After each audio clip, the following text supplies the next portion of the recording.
Have you ever witnessed a moment of pure love that made your heart ache with longing?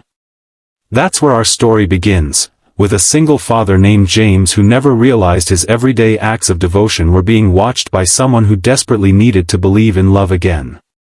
If this journey of unexpected connection touches your heart, please like this video and subscribe to our channel for more stories that remind us of the power of human connection. The autumn wind scattered leaves across the playground as James knelt to tie his daughter Lily's shoelaces. At 6 years old, she insisted she could do it herself, but after 3 failed attempts and growing frustration clouding her small face, James stepped in with a gentle smile. "It's okay, sweetheart. You'll get it next time," he said, his voice soft as he double-knotted the laces. "Remember what we always say?" Lily's frown melted into a grin. "Practice makes progress. That's my girl." James tucked a strand of her chestnut hair behind her ear, the same shade his wife's had been. "Now go show that slide who's boss." As Lily ran off, James didn't notice the woman sitting alone on a nearby bench, watching them with an intensity that might have unnerved him had he seen it. She'd been coming to this park for weeks, always at the same time, always sitting on the same bench with a book she rarely opened. Her name was Eleanor, and she lived in the apartment directly across from James and Lily. From her living room window, she'd witnessed countless moments between father and daughter, James braiding Lily's hair before school, their Saturday morning pancake rituals, the way he checked under her bed for monsters every night without a hint of impatience. Today, something in her broke open watching him tie those shoelaces. Perhaps it was the tenderness in his hands, or the way he spoke to his daughter as if she were the most important person in the world. Whatever it was, Eleanor found herself walking toward them as Lily climbed the playground ladder. James looked up, surprised to see his neighbor approaching. They'd exchanged polite nods in the hallway but never really spoken. "Hi," she said, her voice almost lost in the wind. "Hello," James replied, offering a friendly smile. "Eleanor, right? From 4B? She nodded, surprised he knew her name. "I hope you don't mind me saying, but I've seen you with your daughter a lot." She hesitated, then added in a voice barely above a whisper, "I wish someone loved me like that." The raw honesty of her words caught them both off guard. Eleanor immediately stepped back, her cheeks flushing. "I'm sorry, that was inappropriate. I don't know why I said that." But instead of retreating, she found herself stepping closer, drawn by something in James's eyes, not pity, but recognition. What neither of them knew then was that this moment would change both their lives forever. 3 months earlier, Eleanor had moved into the apartment building after her divorce was finalized. At 34, she found herself starting over in a city where she knew no one, taking a job as a children's librarian that paid less than she needed but gave her more joy than she expected. The divorce had been her idea, yet somehow she was the one left feeling hollow. There had been no dramatic betrayal, no screaming matches, just the slow, suffocating realization that she and David had become strangers who shared a bed. When she finally gathered the courage to say she wanted out, he had simply nodded and said, "I was wondering when you'd notice." Those words haunted her more than anger would have. Had she been so blind?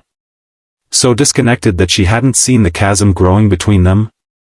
The thought that she could live beside someone for 8 years and not truly see them terrified her. So she watched people now. She noticed things. The elderly couple who still held hands on their morning walks. The teenage boy who helped his mother carry groceries without being asked.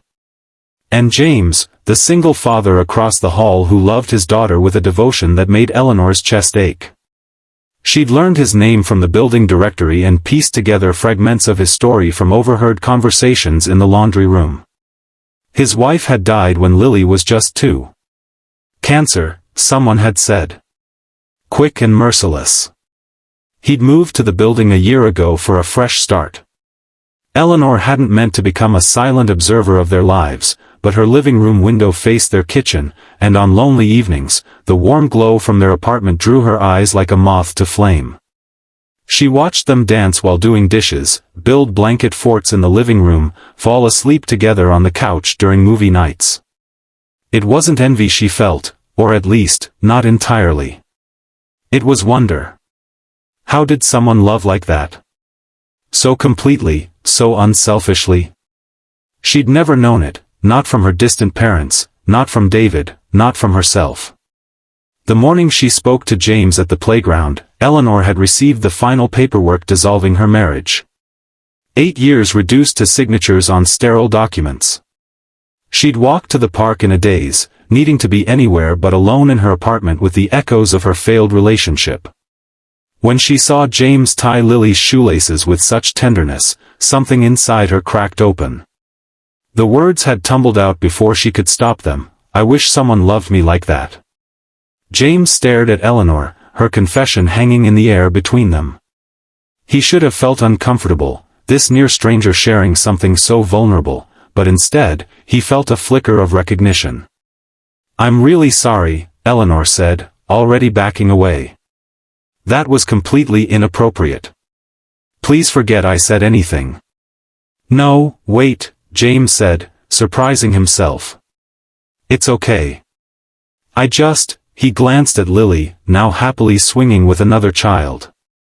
It's been a long time since anyone has really seen us, you know? Most people just see a sad story. Eleanor's shoulders relaxed slightly. I don't see a sad story when I look at you too. I see love. A small smile tugged at James's lips. We have our moments. Plenty of tantrums and burned dinners too. I'd take honest tantrums over polite indifference any day, Eleanor said, then winced. And I'm oversharing again. I should go. Actually, James said, Lily and I were going to get ice cream after this. Would you like to join us? As neighbors? The invitation surprised them both. James hadn't extended a social invitation to anyone in months, maybe longer. His world had narrowed to Lily, work, and the essential tasks of keeping their lives running. He wasn't sure why he was breaking that pattern now, except that something in Eleanor's eyes reminded him of himself not so long ago, adrift and achingly lonely. Eleanor hesitated, then nodded. I'd like that. As neighbors. The ice cream shop was crowded with families enjoying the unseasonably warm autumn day.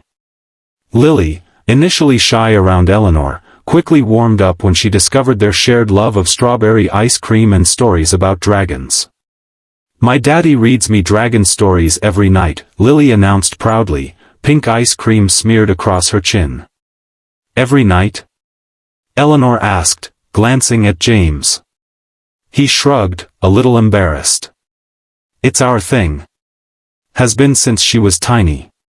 My mommy loved dragons too, Lily said matter-of-factly. She's in heaven now, but Daddy says she can still hear our stories. James froze, his spoon halfway to his mouth. Lily rarely mentioned Sarah so casually with strangers. He waited for the familiar tightness in his chest, the struggle to breathe that usually accompanied unexpected mentions of his wife. But it didn't come. Eleanor didn't miss a beat. That's beautiful, Lily. I bet she loves hearing about your adventures. Do you like stories too? Lily asked, leaning toward Eleanor with the earnestness only children can muster. I love stories. In fact, I work at the library downtown, surrounded by books all day. Lily's eyes widened. You work with all the books? Eleanor laughed, a genuine sound that made James realize he couldn't remember the last time he'd laughed like that himself. Well, not all of them. But quite a few. Daddy, can we go to Eleanor's library? Please. Lily bounced in her seat, ice cream forgotten. James looked at Eleanor apologetically. Sorry, she gets excited about new adventures. Don't apologize, Eleanor said. The children's reading hour is every Saturday at 10. You'd both be very welcome. As they walked back to their building, Lily skipping ahead to chase leaves, James found himself telling Eleanor things he hadn't shared with anyone, how he still sometimes reached for Sarah in the middle of the night, how he worried he was failing Lily by not knowing how to braid hair properly or talk about girl things, how sometimes the loneliness felt like a physical weight on his chest. Eleanor listened without judgment, occasionally sharing pieces of her own story, her divorce, her fear that she was fundamentally unlovable, her struggle to build a new life from scratch. By the time they reached their floor, something had shifted between them. Not romance, they were both too raw, too cautious for that, but a tentative friendship built on mutual recognition of each other's pain. "Thank you for the ice cream," Eleanor said as they reached her door. "And the company." "Thank you for seeing us," James replied. "Not just the sad parts." Eleanor smiled, a real smile that reached her eyes. "The sad parts are important too. They're just not the whole story." As she closed her door, James stood in the hallway for a moment, feeling as though something important had just happened, though he couldn't quite name what it was. The following Saturday, James found himself standing outside the public library, holding Lily's hand as she practically vibrated with excitement. "Do you think Eleanor will remember us?" Lily asked, suddenly anxious. "I'm sure she will, sweetheart," James assured her, though he wondered the same thing. Their ice cream outing had felt significant to him, but perhaps Eleanor had simply been kind to a neighbor in need of conversation. His doubts vanished when they entered the children's section. Eleanor was arranging chairs in a circle, wearing a cardigan with embroidered dragons that couldn't have been a coincidence. When she looked up and saw them, her entire face brightened. "You came," she said, then composed herself. "I mean, welcome to Story Hour." Lily ran forward, pointing at Eleanor's cardigan. "Dragons." Eleanor knelt to Lily's level. "I thought you might appreciate them. I have a special dragon story picked out for today." As other families filtered in, James found a seat at the back, watching as Eleanor transformed before his eyes. The somewhat hesitant woman from the park was gone, replaced by a storyteller who held a dozen children spellbound with voices and gestures and perfectly timed pauses. She didn't just read the stories, she lived them, inviting the children to roar like dragons and whisper like mice. Lily was entranced, her eyes never leaving Eleanor's face. And if James was honest with himself, neither were his. After the reading, while Lily explored the children's section, Eleanor approached him with a shy smile. "She's a wonderful listener," she said, nodding toward Lily. "She gets that from her mother," James replied automatically, then paused, surprised at how easily Sarah's memory had slipped into the conversation without the usual stab of pain. Eleanor seemed to understand. "Tell me about her." "If you want to, I mean." No one had asked him that in a long time. People either already knew Sarah or were too uncomfortable to bring her up. James found himself telling Eleanor about Sarah's laugh, her terrible cooking, her passion for teaching, the way she could make friends with anyone. "She sounds remarkable," Eleanor said when he finally fell silent. "She was," James agreed. "But talking about her like this, it's nice. Usually people get this look when I mention her, like they're afraid I'll fall apart." "Will you?" Eleanor asked, direct but gentle. James considered this. "Not anymore, I don't think. It's been 4 years. The grief changes shape, but it doesn't go away. I can't imagine loving someone enough to grieve them that deeply," Eleanor admitted. "That sounds terrible, doesn't it?" "No," James said. "It sounds honest." Their conversation was interrupted by Lily returning with a stack of books nearly as tall as she was. "Can we get all of these, Daddy?" James laughed. "How about we start with 3, and come back next week for more?" Eleanor helped Lily make her selections, their heads bent together in serious consultation. As James watched them, he felt something unfamiliar stirring in his chest, not happiness exactly, but possibility. The sense that his and Lily's world, which had contracted to just the two of them for so long, might be expanding again. The weeks that followed fell into a pattern. Saturday mornings at the library became a ritual, often followed by lunch at the cafe next door. Eleanor introduced Lily to new books and authors, delighting in the girl's insatiable curiosity. James found himself looking forward to these outings with an eagerness that both surprised and unsettled him. One evening in late October, a knock at their door revealed Eleanor holding a pot of soup and looking apologetic. "I made way too much," she explained. "And I remembered you mentioning that Tuesdays are your late nights at work." It was true. James taught evening classes at the community college twice a week, rushing home to relieve the babysitter and often throwing together a hasty dinner for Lily. He hadn't realized Eleanor had been paying such close attention. "That's incredibly thoughtful," he said, taking the pot. "Lily will be thrilled. Her culinary standards have risen dramatically since meeting you." Eleanor laughed. Happy to corrupt her with expectations of edible food. A moment of awkward silence fell between them. They'd become comfortable in public spaces, the park, the library, the cafe, but this interaction at his doorway felt more intimate somehow. "Would you like to join us?" James asked impulsively. "Unless you have plans, of course." Eleanor hesitated. "Are you sure? I don't want to intrude on your family time." "You wouldn't be," James said, surprised to find he meant it. "Lily would love it. And so would I," he added, more quietly. That first dinner led to others. Eleanor began dropping by with soup or casseroles on James's late nights, eventually staying to eat with them. Sometimes she'd help Lily with homework while James graded papers. Other evenings, James would cook, discovering a long-dormant enjoyment in preparing meals for more than just himself and Lily. They were careful to maintain boundaries. Eleanor never stayed late. They didn't touch beyond the occasional accidental brush of hands. Neither mentioned dating or relationships. They were friends, neighbors helping each other through lonely evenings, nothing more. But James found himself thinking of Eleanor at odd moments throughout his days. Wondering if she'd enjoy a documentary he was watching. Saving a funny story from his classroom to tell her later. Noticing a book she might like.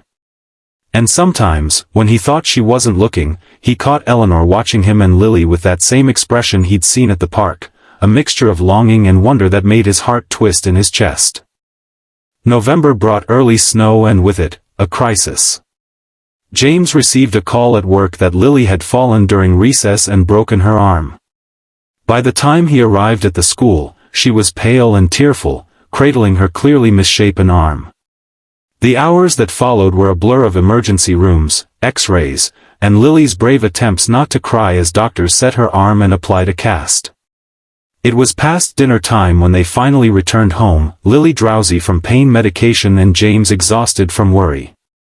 He was fumbling with his keys, Lily half asleep against his shoulder, when Eleanor's door opened. "James? Is everything okay?" she asked, taking in their appearance with concern. "Lily broke her arm," he explained, his voice rough with fatigue. "We've been at the hospital." Eleanor's hand flew to her mouth. "Oh no. Is there anything I can do?" Before he could answer, Lily stirred. "Eleanor," she mumbled. "Look at my cast. It's purple." "It's beautiful," Eleanor said, approaching to examine it. "Very brave choice." "I was brave," Lily agreed sleepily. "Only cried a little bit." James felt his composure slipping. The adrenaline that had carried him through the day was ebbing, leaving him shaky. "I should get her to bed." "Let me help," Eleanor said, not a question but not quite a command either. "You look like you're about to fall over." Too tired to argue, James nodded. Eleanor followed them into the apartment, helping to settle Lily in bed with pillows propping her injured arm. She found pain medication in the bag from the hospital, measured the correct dose, and coaxed Lily to take it while James stood in the doorway, suddenly overwhelmed by the simple kindness of not having to do this alone. Lily drifted off to sleep, they retreated to the living room. James sank onto the couch, dropping his head into his hands. "She could have been seriously hurt," he said, his voice muffled. I wasn't there. Eleanor sat beside him, not touching but close enough that he could feel her presence. You can't be everywhere.